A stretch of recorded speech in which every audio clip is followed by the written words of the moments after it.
Welcome to another podcast. This is Shawn and Sammy Scream. And Thomas. together we are Sparkcast. Sparkcast. And today we're going to be looking at the Insecticons. We're going to look at their original toy bios and quote, as well as their fate after the movie. Before that, I think we had something we wanted to discuss, right? Can somebody explain to me what War for Cybertron is? It's a comic line. Okay. All right. So then I guess that is my basic question. What is War for Cybertron? I can only explain the video game, and the video game is great. But if you're talking about Netflix, I have no idea. And isn't there like a show, like a different show and a comic line that is also named War for Cybertron? Like, isn't there a lot of this? So yeah, that's why I feel like I'm confused. And I thought it was originally a comic, but now I'm seeing stuff about a Netflix show called War for Cybertron. I vaguely remember there being a video game being called War for Cybertron. So if are they all different things? Do they tie into a similar lore? Oh, the toy line is coming out so they can sell toys along with the TV series. The video game came out like a decade ago, so there's no way it's weird. They're both prequels, both named War for Cybertron. So there you go. But completely different things. Just wait till there's a spin-off video game called Transformers War for Cybertron. They'll have to call it Netflix's Transformers War for Cybertron to not get it confused with the other one. And we're recording this in July, so we still have a few weeks before it actually premieres. I mean, are they even going to make any more Transformer video games? Like, I feel like they haven't made one in a very long time. What do you mean? We just played one a few weeks ago, right? Don't talk about that. Is it another cell phone game?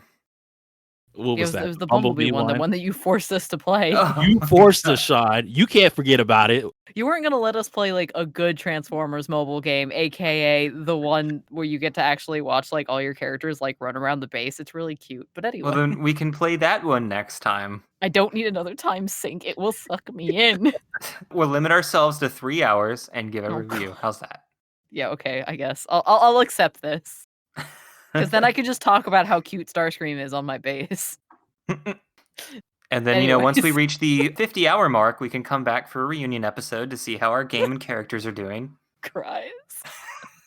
I'll just be playing it during the podcast. Bye, guys. I gotta take care of my Decepticons.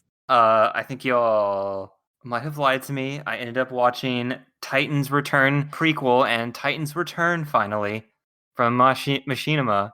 And I thought the Titans Return one was alright. I don't even remember which one that is. That's the one where, like, Starscream has possessed Trypticon and just starts fighting the city guy. Oh my god, wow. Wow. Metroplex! Yeah. Wait, yeah, no, this is the all right, I got one. I named him. It was a complete guess. I was like, I think there's a Transformer points for you. So, where they just fight the whole episode, and then there's other stuff going around. That was terrible. How did you think? No. It's just like an hour 15 minutes of, or an hour 15 minutes of just punching and screaming. It's supposed to be a giant glorified, like, basically ad for the toy line continuity. But it's not good. For just what it was okay. But the what was it? The Combiner Wars. You're saying Starscream that was trash. Metroplex? Starscream had possessed Trypticon to fight Metroplex. Oh, okay. All right. You never got that far, so he tried. He tried his best, like he always does. But no, Combiner Wars might as well have just been Titans Return: The Prelude, because there wasn't no Combiner Wars in that. I was like, what? It's like it basically was just a setup for Titans. That's all it was.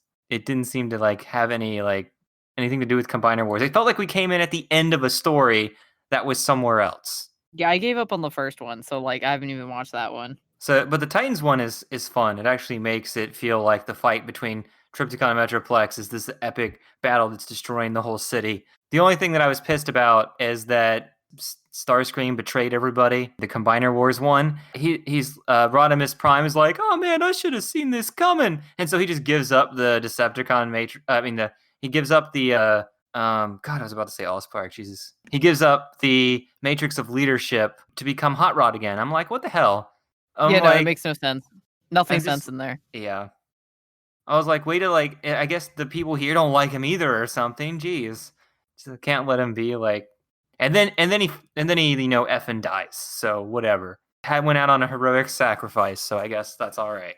But I can't remember. I think it ends on a cliffhanger with his body be controlled by like some dark spark or something. I have no idea. I haven't watched the third one, Power of the Primes, yet. So we'll see if that one is equally average as well and not terrible like Combiner Wars. I am Starscream, the magnetic face. Fear me. All right. Well, I look forward to your disappointment. Yep. No, that's really the big boss at the end of Combiner Wars. Is Starscream is just this giant plasma face fighting everybody and going crazy. Wait, maybe I did watch that one. I don't even remember which one I watched. Like that. This is how stupid it was. Yeah. Like I can't remember anything. Maybe we'll watch all those for our 100. No, I'm just kidding. No. You guys would like leave the podcast or protest, so I guess I got to keep my other co-hosts happy. At least like 50% of the time. Don't worry, no more Bumblebee Overdrive. I don't even think I haven't forth. played it since the episode. So. Oh my god! Yeah, I do you deleted even it. have it installed again still? Oh, let me see. Yeah, I deleted it as soon as we were done with that episode. Yep. Oh my god, it's still on my phone. Oh god! I guess I thought I was gonna play it again. I don't know. Gotta delete it. I'll wait. Maybe I should play that better one that Sammy's bringing up. But anyway, Please, it is legit good, and like there are some quality lines in there.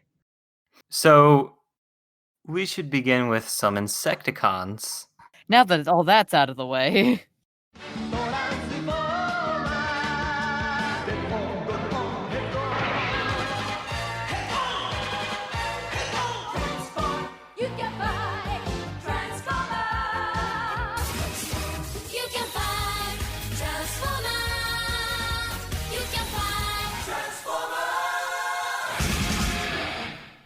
So before we begin, though, I will just bring up the Japanese episode of the Insecticons. It was hard to tell them apart because they all three sound similar, and one of them actually sounds similar to Skyfire, but that might be because they're the same voice actor, but I forgot to check that out. But the funny thing is they cut out some of the farm battle, so Skyfire is just injured, and you have no idea why they're repairing him because that whole thing of him getting injured was cut out. Skyfire just injured himself off screen. Yeah, but because it's just battle the whole episode, I couldn't notice anything else that was cut out. And I think they added a new sound effect for Soundwave opening his cassette chest.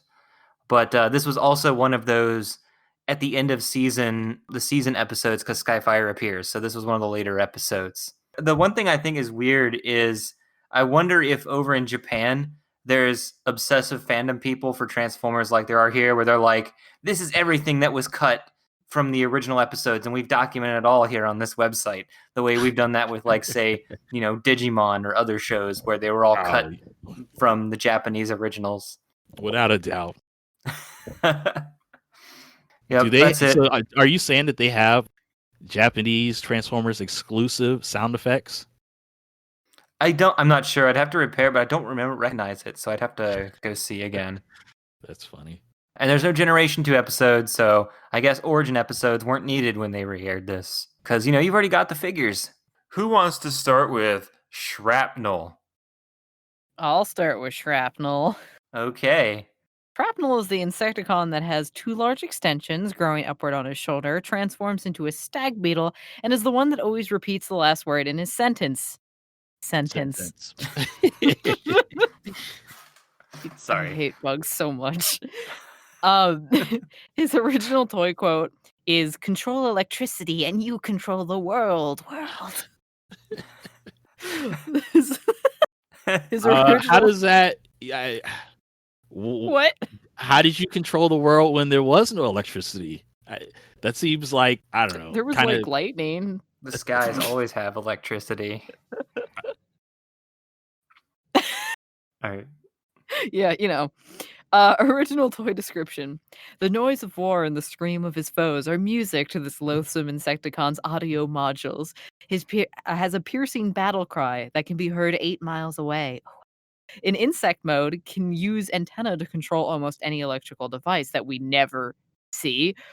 In robot mode, can attract lightning bolts to antenna and shoot them out of his hands. Grenade launcher shoots 30-pound steel balls that splinter into razor-sharp spikes, and insulation can stop his electrical blasts. Okay. So the fate after the movie. During the movie, despite dying and being incorporated into Unicron's lackeys as Cyclonus, Scourge, and the Sweeps, Shrapnel appears on Junk to attack Daniel later in the movie and later in season 3 in 2 episodes. Because, he's a bug. He'll come back. It doesn't matter. You thought you killed it. You did not. Mhm. The Shrapnel fun facts. Shrapnel was renamed in future figure releases to Sharpshot, then Scrapnel, because Hasbro was not allowed to obtain the Shrapnel trademark. Who has the Shrapnel trademark? It might be just because you're not allowed to trademark simple words like that. Oh, okay. Simple that's fair. everyday words are not allowed to be trademarked. Okay. That makes sense. He was Shrapnel in the last 2019 figure, but a 2020 future figure is stated as being Shrapnel again. It is unknown if Hasbro attained the trademark once again. They might do that whole thing where they go Insecticons shrapnel or Decepticons shrapnel to get around the trademark by combining 2 words, but since this is in the future, I don't know. Yeah, well, we'll see when it comes out. In France and Russia, Shrapnel was given a female voice in the movie, despite the fact that only male stag beetles have pincers. Starscream was also given a female voice in the movie's French dub. What? I put that in there for you guys. Thank you. But I That's need so to hear weird. this now. Like, why? It's like, What? did they not have the TV show over there? They just thought that was going to be okay. It was like, Hilarious. Holy crap. Yeah. okay. Whose decision was this? Like, what? Okay, thanks, France. Thank you. France dub, great. 10 out of 10. Wow. Okay, in the Japanese version, Shrapnel is given a Japanese I'm calling out my attack for his lightning bolt attack, which he calls thunder attack. How many times can I say attack in one sentence? Yeah. And also, it's fair. He's like a little Pokemon now. Mhm.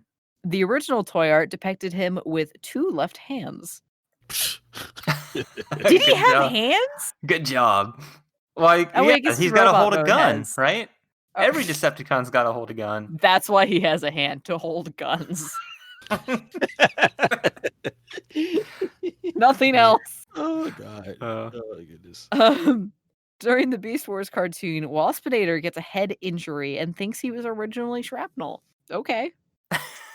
All right. Okay, Waspinator, you funky bee. Wasp. yeah. You have so many problems. I can do the next one because I need Thomas to read the last one. Okay. Okay. Okay. So, this is Kickback. Kickback is the Insecticon with 2 straight wings on his shoulder and transforms into a grasshopper. His original toy quote is "Friend is another word for fool." Then call me a fool. Okay. Sorry. Original toy quote: "Charming but cruelly clever. Makes friends so he can influence them to do his bidding by digging up facts he can hold against them. Humans hey, Oh my God, buddy, what's is your he like- deepest, darkest secret? Wow, so it's the internet. Oh, okay. Sorry. Humans particularly susceptible to this Insecticon. What, becoming his friend? I was like, man, Well, I love... no, humans have a lot of like dirt that like they can dig up. So like it makes sense.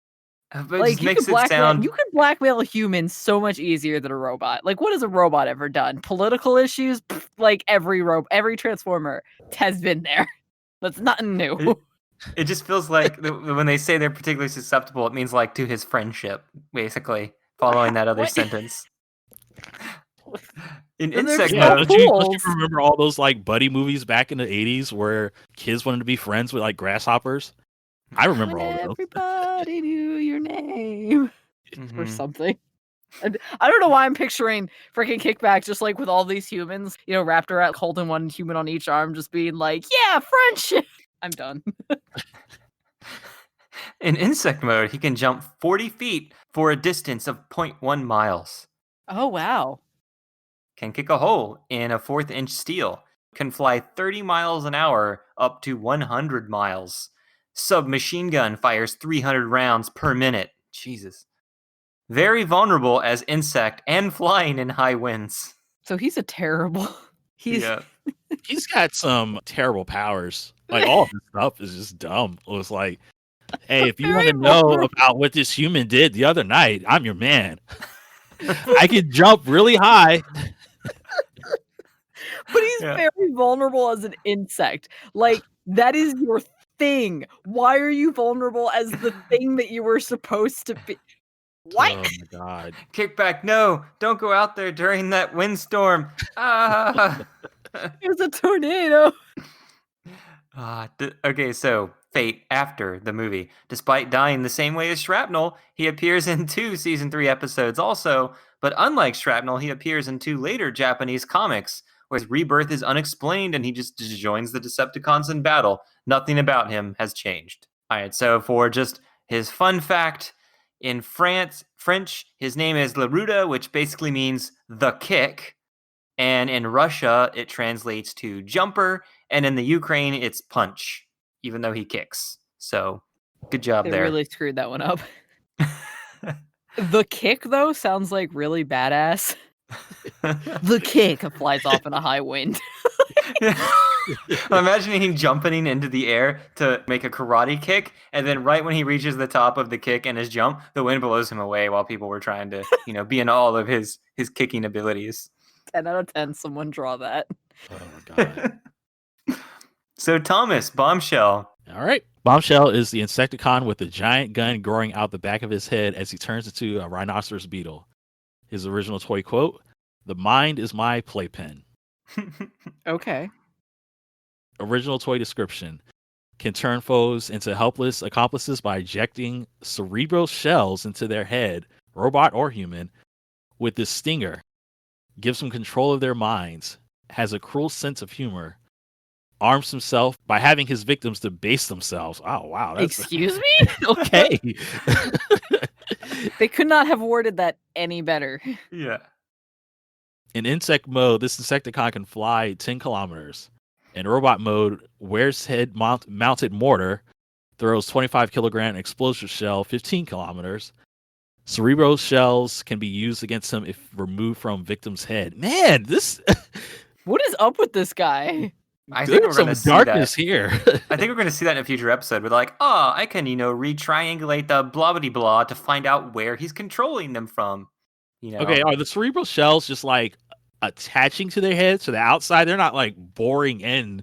Oh no, like, he shoots don't them kill right into their people, head do with his they? gun or his, I think. Why is it that we have the creep who just like repeats sentences and controls thunder, the weirdo? Then we have the badass tries too hard but really can't do anything, and then this guy who's a murderer. And also remember the shrapnel, even though it's not in his robot description, he can control 1 or 2 people with an electromagnetic thing in the episode we saw him in. How did Kickback join this team? Did they just pity him? They're like, "Oh man, I guess you're a bug, so you have to join us. But like, just stay in the back. It's fine." Oh my God. All right, Thomas, get ready. Get some water. Get ready for this Fate after the movie. Oh no. Yeah, there's a lot. All right, Fate after the movie. During the movie, already messed it up. This is gonna be great. During the movie, his body was used to make Cyclonus's body. According to Shawn, as ranted in the prior podcast, thus we are going into Cyclonus's future the same way we went into Thundercracker and Scourge's future.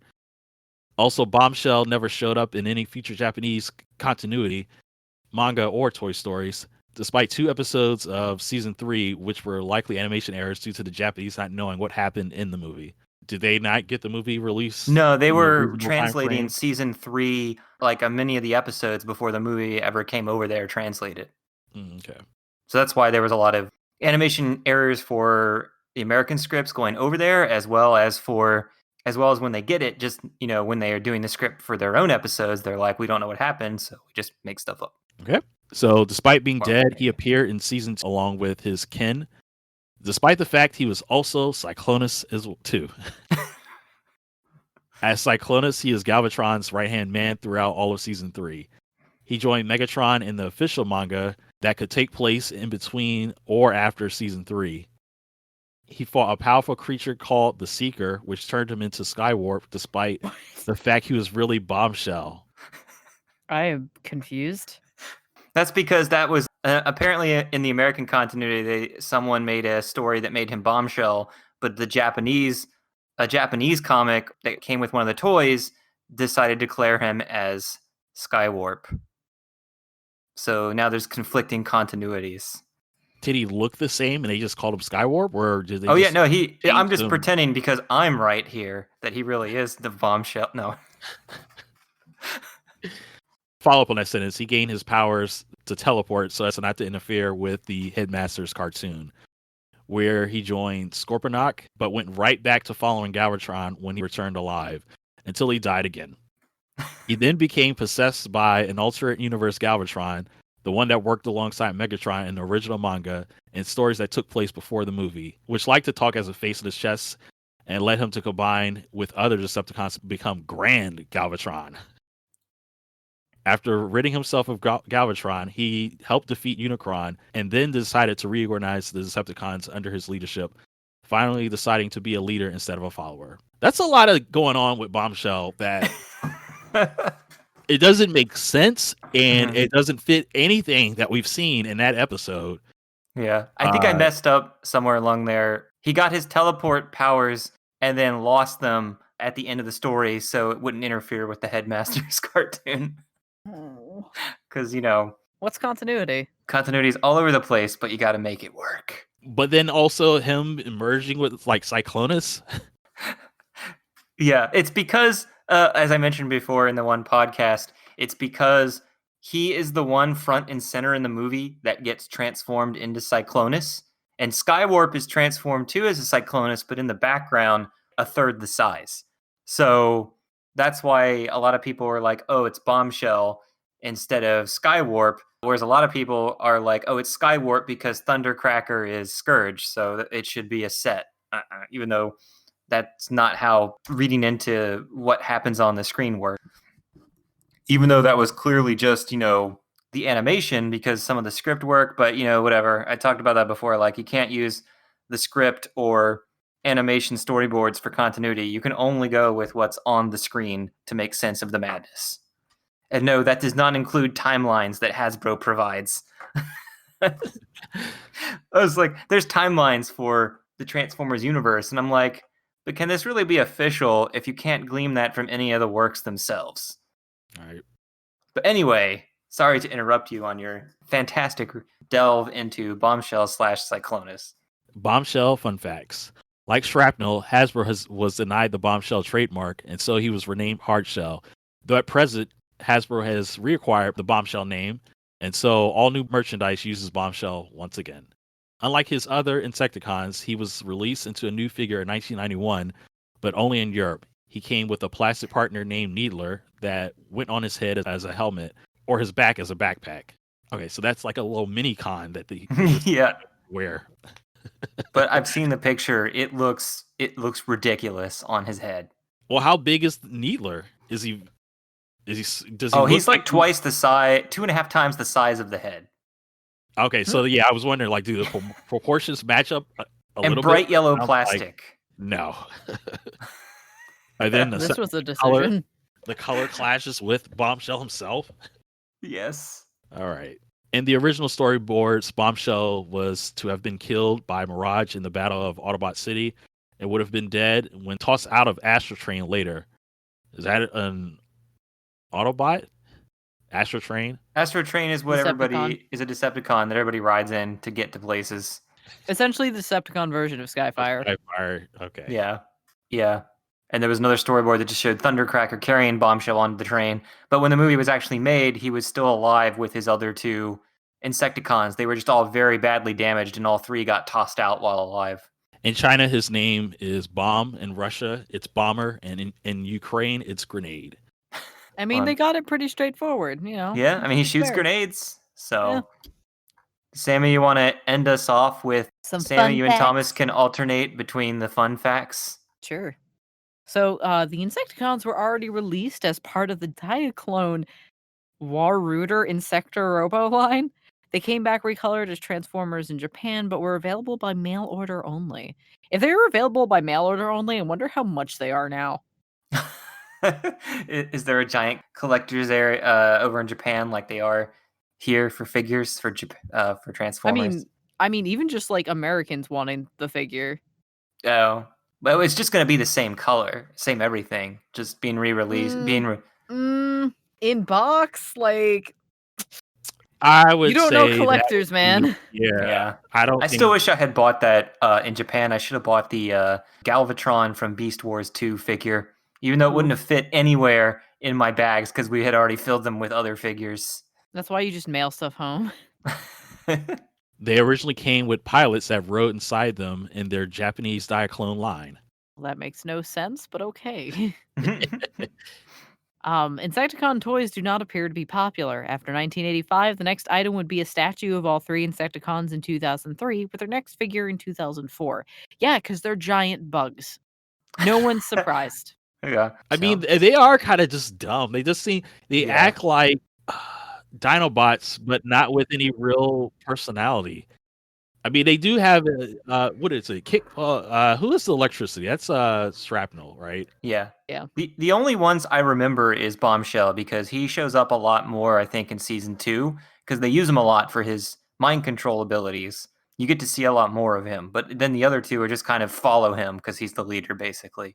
Okay. I mean, from the episode that I watched, and that's my only experience with them. I mean, I feel like Shrapnel would probably be the most relevant one, just because his powers seem to be like so devastating compared to any Transformers powers. Unless you're on tires, right? Right. Yeah. So they probably won't even. he probably never attempts that move again. A fourth toy for the Diaclone Waruder Insect Robo line was made and even released in the US as Venom, but never incorporated into the cartoon continuity, though he did show up in children's books. He transformed into a cicada and was supposed to be the leader of the Insecticons. We might see him in a future podcast. A 5th female Insecticon, just like the 5th female Ninja Turtle, Beat Papil, was created in art and story by Tatatoku, but they closed before she could be made. She transformed into a ladybug, and also she is a giant cutie. You've seen the art? I just looked it up. Oh, okay, yeah. Ladybug Transformer. Yeah, you should post. Adorable. I'd actually buy that. It actually did look kind of interesting. But the Venom one, I'm just like, all right, let's call our Insecticon Venom, even though it's an insect that doesn't, poison anyone. It's just a harmless cicada. Oh my gosh, wait, but also like as I'm doing a quick Google search, apparently in what is it called? The TFA guide, there is a character called Firebomb, but she also turns into a ladybug. Like it's definitely supposed to be Beat Papio. Oh, what line is this from? It's from the Transformers animated like guidebook. So it has like all the characters that like didn't make it or like all their, sketches and stuff. Oh my god, so she failed to be made a second time. That's so sad. But I also am trying to we might have to delete that because I don't know if that's entirely true. Hold on a second. No, I don't think she should. I could go get my book. It's right down there in my art book collection and I could look it up. I'm looking at this art. She kind of has a face that just like, if you just took this head, it would kind of fit in like the Samurai Pizza Cats TV show. Okay, no, never mind. Take that back. It is a fan-made reference image, but holy shit, it looks like really professional. Yeah, this is. She the one looks you guys unique for the show. Like she didn't seem like she would fit. I actually like her design though. Y'all, if you want to see like some fan robot though, like Firebomb, she cool too. It's a really cool. I'm done now. I'm so mad now. I want a cool ladybug. I have to show Thomas the really horrible figure of Shrapnel with his stupid bug helmet. That's fair. Or was it Shrapnel? No, it was the other one. It was Kickback, right? Bombshell. It was? Okay. God, get your robots right. Oh man. Get my robots. Your robots. And okay, never mind. It's like neon green. So worse than I described to you previously. There you go. Look and behold at the majesty of the super helmet. That's not even a helmet at that point. That's the alien thing from Aliens. That's a face hugger. Yeah. This is dumb. This is stupid. It's not even the same toy line. It's just I have another toy. I'm just gonna smash it on top of this other robot. This is dumb. This is stupid. It makes no sense. It looks unfinished. It's just. Oh my god. On that note. Yeah, this doesn't make any sense. I'm really confused. Because why is it all green? It really does just look unfinished, and they just here, just throw this into the package. Kids will figure it out. It's almost like, well, this other toy line had a ton of these. Why don't we just stick them on a transformer and say it's his super helmet? And then someone else was like, what if it attaches like his backpack? It fits on both, so might as well just say it's both. It's a super helmet, but it doesn't give him powers, right? It's just a helmet. Well, I don't know. Did you buy the toy and get the BIOS that says what happens when he puts on the helmet? I mean, maybe he summons lightning that mind controls you when he shoots you with it. I don't know. Well, guess what? I think the Insecticons suck now. I don't want to talk about them no more. Are we done with this episode? Decepticons do suck. All right, but you will be seeing more of Bombshell, so you'll have to put up with them for a while. Jeez. Well, that was our quick look at the Insecticons, along with some fun facts for y'all to listen to. So, we hope you've enjoyed that, and we will see you next time. Signing off, I'm Shawn. Star Sammy. And I'm disappointed. You don't want to be Burger Shell? Burger Shell. No, I don't want to be Burger Shell. No, I don't. All right, podcast done.